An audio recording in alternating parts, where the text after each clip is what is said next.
జగిత్యాల జిల్లాలో గణేష్ నిమజ్జన ఉత్సవం ఘనంగా ప్రారంభమైంది. ఉత్సవ కమిటీ సభ్యులు, మండపాల నిర్వాహకులు బొజ్జ గణపయ్యలను గంగా నదికి తరలిస్తున్నారు. ఇక జిల్లాలో నిమజ్జనం జరిగే ప్రాంతాల్లో అధికారులు అన్ని రకాల ఏర్పాట్లు చేయగా పోలీసులు పటిష్ట బందోబస్తు చేపట్టారు. ఎటువంటి అవాంఛనీయ ఘటనలు చోటు చేసుకోకుండా నిమజ్జనం సజావుగా జరిగేలా అన్ని విభాగాలు సమన్వయంతో కట్టుదిట్టమైన చర్యలు తీసుకున్నారు. భద్రత చర్యలతో పాటు అవసరమైన ప్రాంతాల్లో సీసీ కెమెరాలు, వీడియోగ్రఫీ ఏర్పాటు చేసినట్లు పోలీసులు తెలిపారు. పోలీసు నిబంధనలు పాటిస్తూ ప్రశాంతంగా నిమజ్జనం నిర్వహించుకోవాలంటున్న జగిత్యాల డీఎస్పీ రఘుచందర్తో మా ప్రతినిధి Praveen Kumar face to face.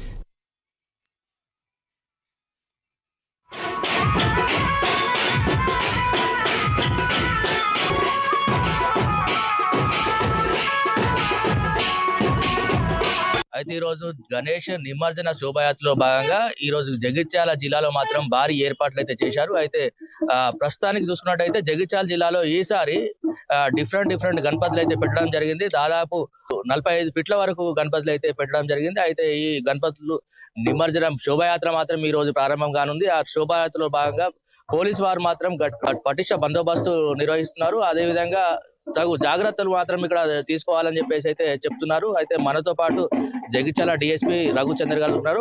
అతనితో మాట్లాడి తెలుసుకుందాం. చెప్పండి సార్.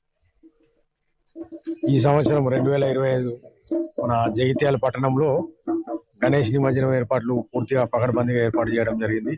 దాదాపు 500 మంది ఫోర్స్ తోటి అన్ని అధికారులు, డిఎస్పీ స్థాయి నుంచి హోంగార్డ్ ఆఫీసర్ వరకు అన్ని స్థాయి అధికారులతోటి ఈ ఇమర్షన్ పాయింట్, నిమజ్జనోత్సవం, తర్వాత ప్రొసెషన్ రూటు, తర్వాత ట్రాఫిక్ డైవర్షన్, తర్వాత పికెట్స్ అన్ని ప్రాంతాల్లో కూడా బందోబస్తు ఏర్పాటు చేయడం జరిగింది. ఈ అందరూ కూడా గణపతి మంటపాల నిర్వాహకులు అందరూ కూడా ఎంతో ఘనంగా ఏర్పాట్లు చేసుకుంటున్నారు. వారికి పోలీసు వారు సాధ్యమైనంత వరకు వారికి హెల్ప్ చేస్తాం. శోభాయాత్ర చాలా ప్రశాంతంగా పీస్ఫుల్ గా జరుగుతుంది ఇవాళ రేపు. అయితే ప్రస్తుతానికి చూసుకున్నట్టయితే ఈ రోజు రేపు జరిగే కార్యక్రమానికి ఎలాంటి ఏర్పాట్లు నిర్వహిస్తారు, అదే విధంగా భారీ గణపతులు అయితే ఇక్కడ ఈసారి అయితే నెలకొల్పడం జరిగింది. అయితే ఈ భారీ గణపతులకు వైర్లు కానీ ఇట్లాంటి ఆటంకాలు వచ్చే అవకాశాలు ఉన్నాయి. దానికి ఎలాంటి ఏర్పాటు తీసుకున్నారు? ఈ భారీ గణపతులకు సంబంధించి ప్రొసెషన్ రూట్ లో, నిమజ్జన యాత్ర రూట్ లో అన్ని ఎక్కడైతే కేబుల్ వైర్లు కానీ కరెంట్ వైర్లు కానీ ఉన్నాయో మున్సిపల్ శాఖ మరియు విద్యుత్ శాఖ సమన్వయంతో మేము పనిచేస్తున్నాం. ఎక్కడెక్కడైతే ఉన్నాయో వాటిని అన్నింటి తొలగిస్తాం. ఆల్రెడీ ఆ వర్క్ స్టార్ట్ అయింది. మొన్ననే కలెక్టర్ గారి ఆధ్వర్యంలో, ఎస్పీ గారి ఆధ్వర్యంలో కోఆర్డినేషన్ మీటింగ్ లో కూడా ఈ డిసిషన్ తీసుకున్నాం. దానికి సంబంధించిన ఏర్పాట్లు కూడా మేము చర్యలు తీసుకుంటున్నాం. తర్వాత వాళ్ళు నిమజ్జన నిర్వాహకులకు కూడా వాళ్ళకి చెప్పడం జరిగింది. అట్లాంటివి ఉన్నప్పుడు జాగ్రత్తగా ఉండాలని చెప్పడం జరిగింది.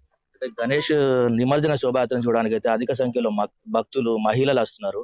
అయితే వారికి మీరు ఎలాంటి జాగ్రత్తలు తీసుకుంటున్నారు? అదేవిధంగా అంటే సీ టీమ్స్ ఏమన్నా ఏర్పాటు చేశారా? వచ్చే భక్తులకు రద్దీ దృష్టి ఏంటంటే పెట్రోలింగ్ పార్టీస్ ఉన్నాయి, సీ టీమ్స్ ఉన్నాయి, తర్వాత ట్రాఫిక్ ఉంది, ఐడి పార్టీలు ఉన్నాయి. అన్ని కూడా పటిష్టమైన వాళ్ళ భద్రతకు అన్ని ఏర్పాట్లు చేసి మంచి లైటింగ్ అరేంజ్మెంట్ కూడా ఉన్నది. చెరువులో పోకుండా బారికేడింగ్ కూడా ఈసారి బాగా ఏర్పాటు చేసి అన్ని సక్రమంగా జరుగుతుంది.